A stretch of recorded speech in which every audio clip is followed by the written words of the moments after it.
All right, so this is the first goal of the match, courtesy of San Jose's Jeremy Ebobisse. And you can see the Union here going on the attack with Mikel Ua. Mikel tries a cutback to either Julian Kranza or Daniel Gazla, gets intercepted by Carlos Gruezo, who plays it to Rodriguez, who plays it to Jackson Yule. And Jackson Yule and Carlos Gruezo, they're the two midfielders of San Jose. You notice how deep they come back, track back, play defense. And how about the four defenders of San Jose there? And on your screen, you also have highlighted Jeremy Ebobisse, who is the goal scorer. And also highlighted in blue are the two fullbacks for the Union, Nate Harriel and Kai Wagner. In the white, you have your two defensive midfielders in Jesus Bueno and Leon Flock. And just notice how far forward all four of those players are pushed up into San Jose's half. And Jack Elliott now has to come pretty deep into San Jose's half to put pressure on Jeremy Ebobisse to try to force his turnover because the Union have so many numbers forward. You can also see in San Jose's defensive half on the left side of your screen, Damian Lowe. So that means the only defender you have back is Jacob Glesnes. And the Union are hoping they can force this turnover and keep this ball pinned down and keep the pressure on San Jose. It doesn't happen. Great touch here by Jeremy Ebobisse. And because Nate Harriel's pushed so far forward, Cade Cowell is able to get in behind. Great couple touches there by Cade Cowell, but Jacob Glesnes does a good job to recover, forces Cade Cowell to, all right, turn around and look for the cutback. On your screen, you can notice all that space. That's where Cade Cowell initially wants to play the ball into, but you see good awareness by Jack Elliott here, and he's like, oh, crap. And there's Jeremy Ebobisse. Beautiful finish there by Jeremy Ebobisse. Outside of the box finish, low-driven shot with his left foot. And this is because Leon Flock's not able to track back because he's so far forward because the Union were attacking. Great touch there by Jeremy Ebobisse, and he releases Cade Cowell here, and for whatever reason, this was frozen on the Apple replay, so sorry for the little frozenness there. But great look here, great awareness by Jeremy Ebobisse to stay outside of the 18-yard box. Notice, hey, look, I got to hit this first time. And there's nothing Andre Blake can do there. But I want to go back to this play right here because Mikel Ua probably should have played that ball to Leon Flock. I'll show you what I'm talking about. Leon Flock's the closest to him. Should have played the ball there. Leon could have played it to Julian Kranza. Instead, tries to force that pass into Daniel Gazlag or Julian Kranza, and it's intercepted. And the Union don't get back quickly enough. And I said this on the podcast, if you guys listen. This was probably the best transition goal scored against the Union all season long. It's great stuff here by Jeremy Ebobisse to take that touch there, that finish. But the touch that sets up Cade Cowell running into space. Jeremy Ebobisse is able to take that touch, notice that, hey, look, Nate Harriel's pushed so far forward. I can play this ball into Cade Cowell. You see it right here on your screen. Great touch. And then he's aware. Cade Cowell's going to go right by Nate Harriel. And it's good recovery here by Jacob Glesnes to force Cade Cowell, all right, to slow this down, to cut this back. But because Leon Flock doesn't track back, San Jose is able to get this goal. And you're not going to see a better goal scored against the Union all season. Well, except for the second goal that San Jose scores in this game. All right, this is the second goal of the game, the first and only goal scored by the Union on the evening. This one comes courtesy of a Damian Lowe header off of a Kai Wagner corner kick. Highlighted on your screen is Damian Lowe. And I want to point out here the marking by San Jose on the corner kick. And so you have 6 players on San Jose who are playing man marking. They're circled.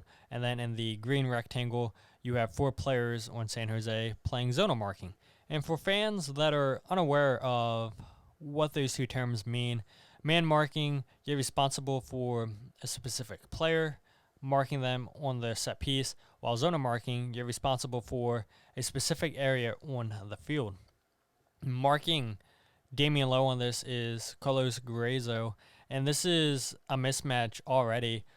Gruezo is listed as 5'8", while Damian Lowe is listed as 6'3", and you're going to see an outswinging ball played in by Kai Wagner, and Gruezo is just going to go ahead and give his guy off to Rodriguez, one of the center backs for San Jose.